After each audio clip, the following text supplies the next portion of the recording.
For my birthday, my parents sent me a gift box. My husband looked at it and said, "Don't open it." I asked, "Why? Can't you see it?" I looked closer and froze. I didn't open it. I did something else instead. 30 minutes later, police were at the door. I'm not a big birthday person. I don't throw parties. I don't post dramatic selfies with 34 and thriving. Honestly, I forget it's my birthday until my husband buys me a chocolate bar and makes a dumb joke about being married to a mature woman.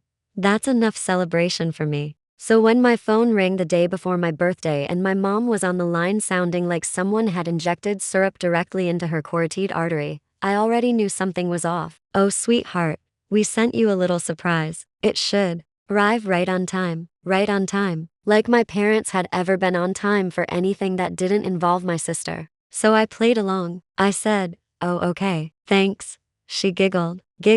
My mom doesn't giggle. "It's nothing big," she said, "just a token of our love." That's the moment I should have known, not because of what she said, but because she said love and didn't immediately follow it with a reminder that I'm desensitive. But you want to believe, even after 34 years of crumbs, even when you've trained yourself not to expect anything. A stupid part of me went, maybe it's real. Maybe they're trying. They weren't. Anyway, it's my birthday. My husband, Jason, makes me pancakes and lets me drink coffee in bed while he handles a work call in the other room. It's peaceful, comfortable. And then the doorbell rings. A medium-sized cardboard box is sitting on the mat. No ribbon, no gift tag, no glittery happy birthday Osso balloon, just a box, plain brown, printed label, taped like it was packed by a robot. Jason picks it up, carries it into the kitchen, sets it down. Then he stares at it like it might grow legs and run. I say, "That's from my parents."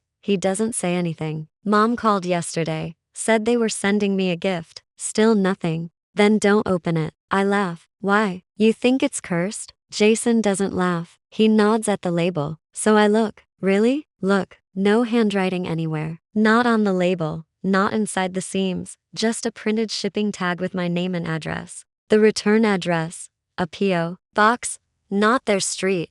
Not even their city. I start to feel a little cold. Jason steps closer and taps the edge of the box with one finger. "There," he says. "Do you see it?" I lean in. My heart trips. Then it stumbles. Everything inside me goes still. Not fear exactly. Not yet. Just dread with a familiar face. I don't say a word. Neither does Jason. He just steps back again fully, quietly. And that's when my phone rings again. It's my mother. Jason looks at the screen. I look at him. I swipe to answer and hit speaker. "Sweetie, did it arrive?" I pause. Jason doesn't move. My thumb hovers over the end call button, but I don't press it. "Yeah," I say. "It came. Did you open it?" I glance at the box. "Yeah."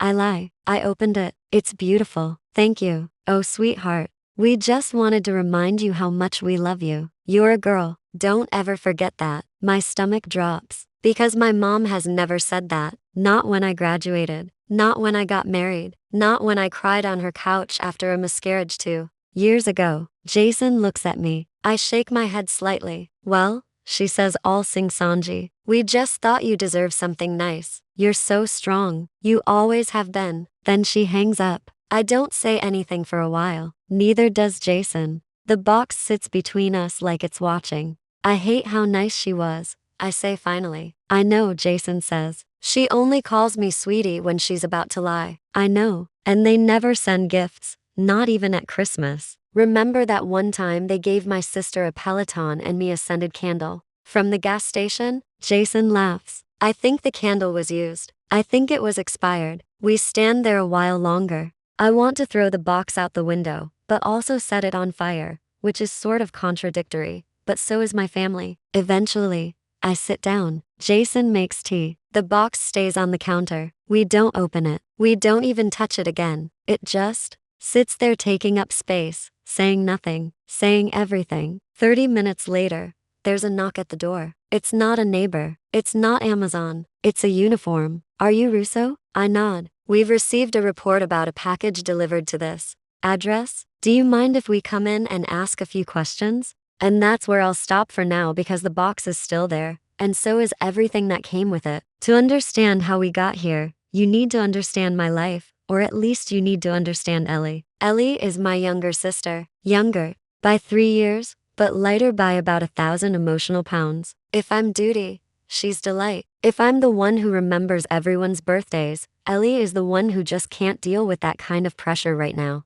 She was the golden child, not in a sparkly, overachieving way, more like in a let's not make her upset kind of way. She cried easily. That was her power. I didn't. That was my mistake. I think I was 8 the first time I took the blame for something I didn't do. We had this hideous vase in the hallway. Dark green ceramic, probably worth $12, but treated like the crown jewel of the family estate. One day it shattered. Loud crash.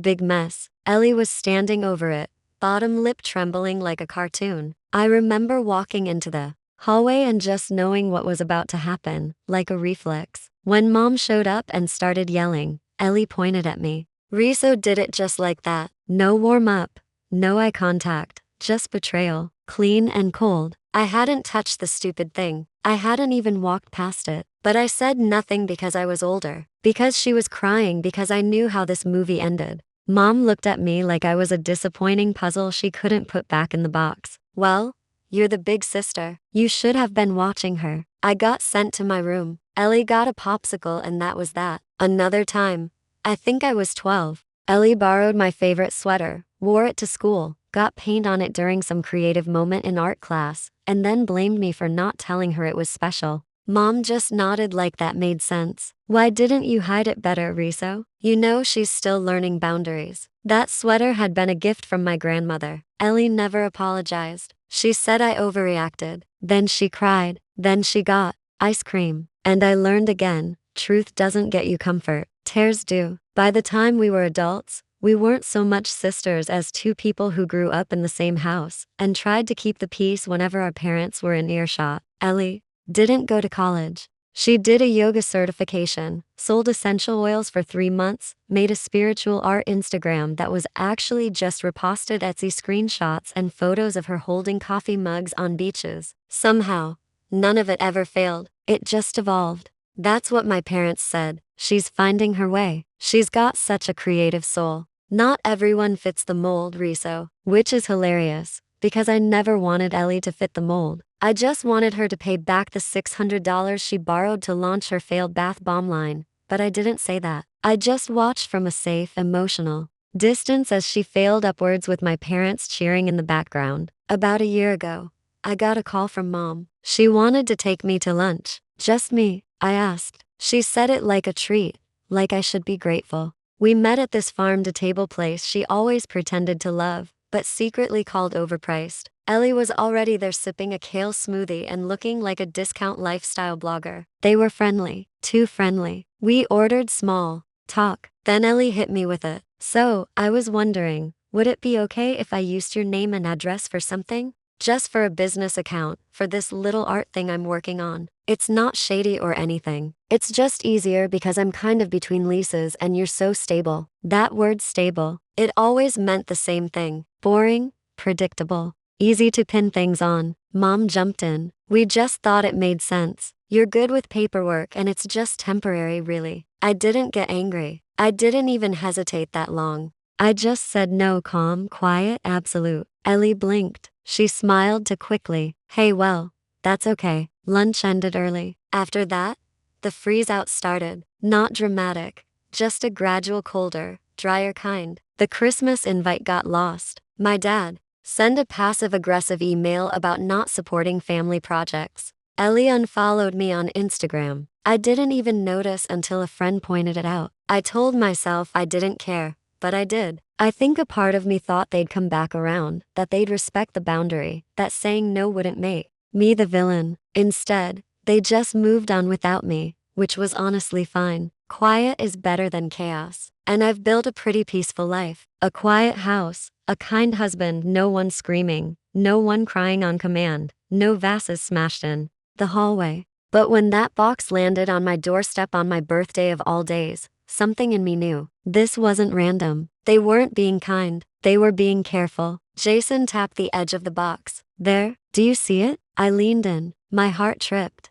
Then it stumbled. It wasn't just the label. It was everything. The font, the plastic wrap, the barcode alignment, the kind of details you only notice when you've seen them up close before, and I had. A year ago, we'd stopped by Ellie's apartment, me and Jason, to return some dishes. She was kneed in packing peanuts and calling it inventory. Her hallway looked like a warehouse. Boxes everywhere. They felt the same way. Same logo, same gloss, same smell, like varnish and melting glue. She'd laughed when I picked one up and told me to put it down. The supplier is strict, she said. They track who opens what. She called them strict, not careful, not expensive. Strict. And now that same supplier had sent a box to me directly with my name on it, not repackaged, not recycled, a new label, new seal, new box from them to me. Jason didn't say anything else. He didn't have to. This wasn't a gift they sent, using an old box. This was a shipment, a deliberate one, the kind Ellie never lets anyone else touch.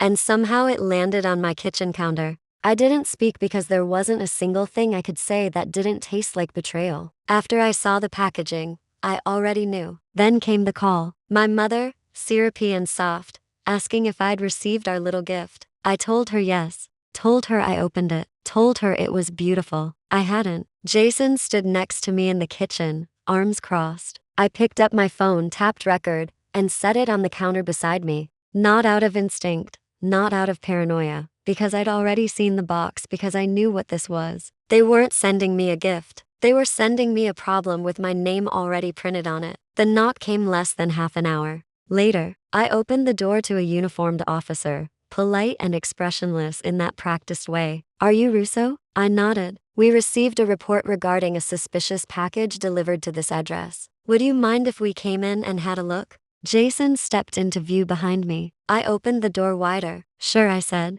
The box was still on the counter, unopened. Same taped edges, same weight I hadn't been able to shake since it arrived. I gestured toward it. That's the one, I said. The officer walked over, looked it over like it might move. His partner stood just behind, eyes scanning the kitchen like we might have a warehouse tucked under the table. It was addressed to you? He asked. Yep.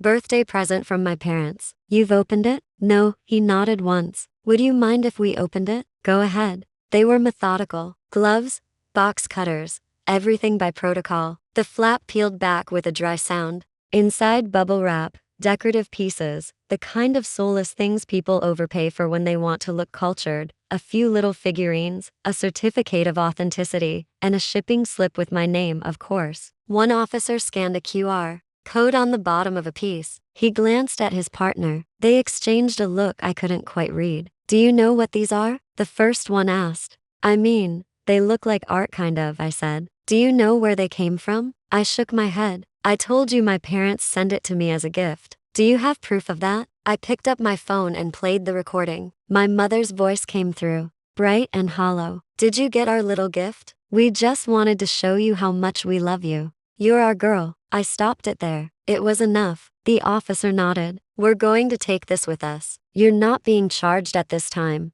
but this shipment matches materials in an active investigation. I gave a tight smile. No problem. They boxed it back up like it was a biohazard, thanked me again, and walked out the front door with Jason trailing behind them. I sat down at the kitchen table. My coffee was still warm. That felt offensive somehow, like the universe was trying to suggest everything was normal. 3 hours later, my phone rang again. I didn't check the number. Didn't need to. I answered. My mother's voice was no longer soft. How could you? I didn't respond. You told the police it was Ellie's. I told them who sent the package. I said you did. You know what this means for her. Yes, I do. You could have kept your mouth shut. You could have said it was a mistake. You called me. You checked to make sure it arrived and then you tipped them off. We didn't have a choice. You always have a choice. If they found it at your place, it would have ended there. Quiet, contained. No one else gets hurt. So, you sent stolen goods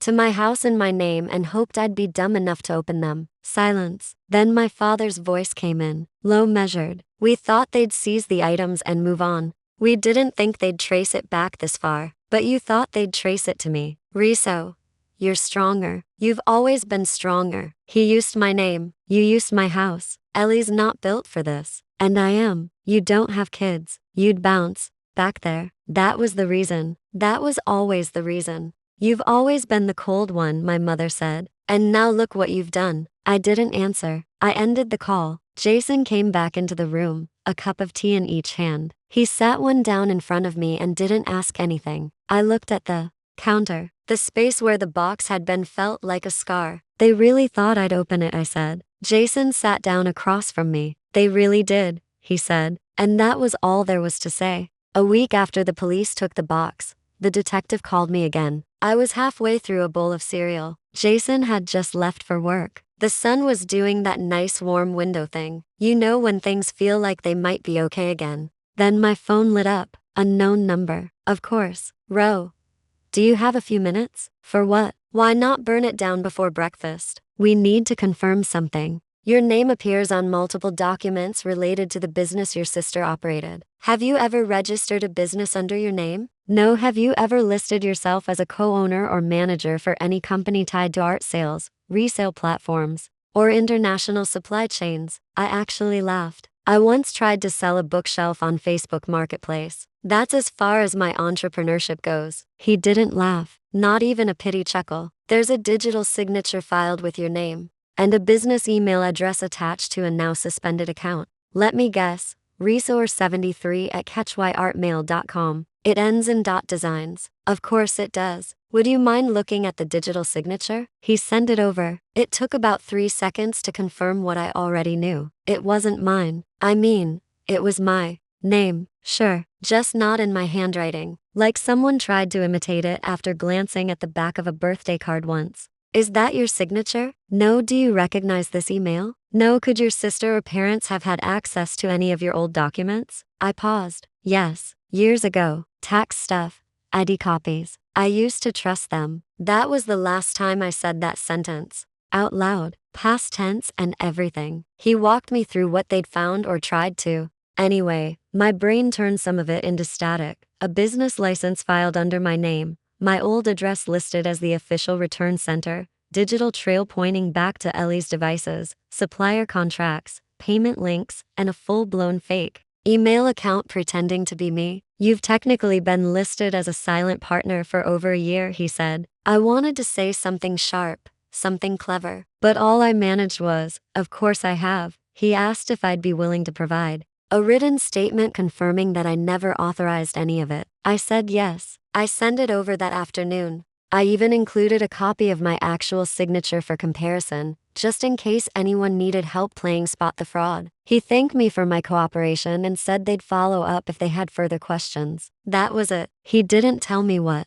would happen next. He didn't say Ellie's name again, didn't say the word charges, didn't promise justice. He just thanked me and hung up, which, to be honest, felt more honest than anything else I'd heard in months. After that, there was nothing. For a while, no calls, no questions, just quiet, like the world went into buffering. I figured either everything was happening behind the scenes or nothing was, and both were equally terrifying. And then it all moved at once. Ellie's charges: wire fraud, identity theft, business fraud, import-export violations, and being the world's neediest sibling. Okay, I added that last one in my head. She pled out, obviously. 2 years probation, a fine the size of a new car, no business license until halfway to menopause. My parents' charges: conspiracy, aiding and abetting, pretending they were too naive to know what a scam looked like. They plead guilty, suspended sentence, community service, fines,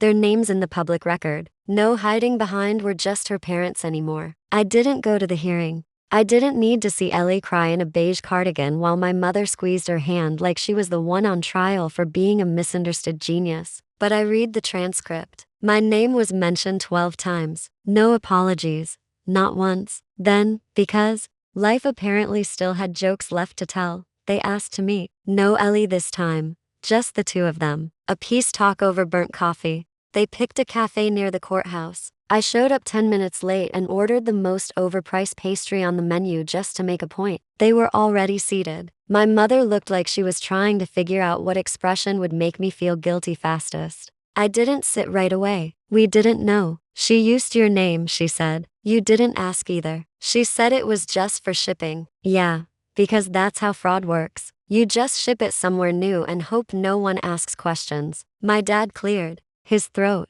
Always his favorite move when logic runs out. We thought it was just temporary. She said you wouldn't mind. She also said I'd open the package. Remember? Turns out she says a lot of things. We didn't think it would go this far. You mean you didn't think you'd get caught? They both went quiet. Then my mom went for the jugular. You've always been stronger, Russo. You don't have kids. You don't have anyone relying on you. We thought you'd be able to recover. And there it was, the justification, polished, practiced. As if they'd said it to each other 100 times already. You offered me up, I said, because no one else depends on me. Because you decided my life was easier to lose. That's not what we meant. No.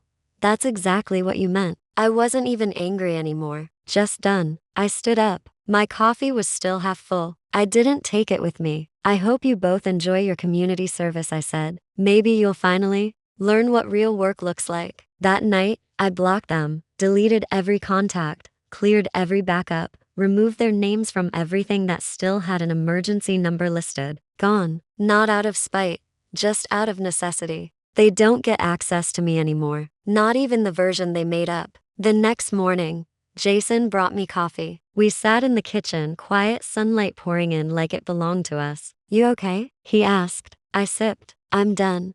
He didn't ask. With what? He didn't need to. What do you think? Did I go too far or not far enough?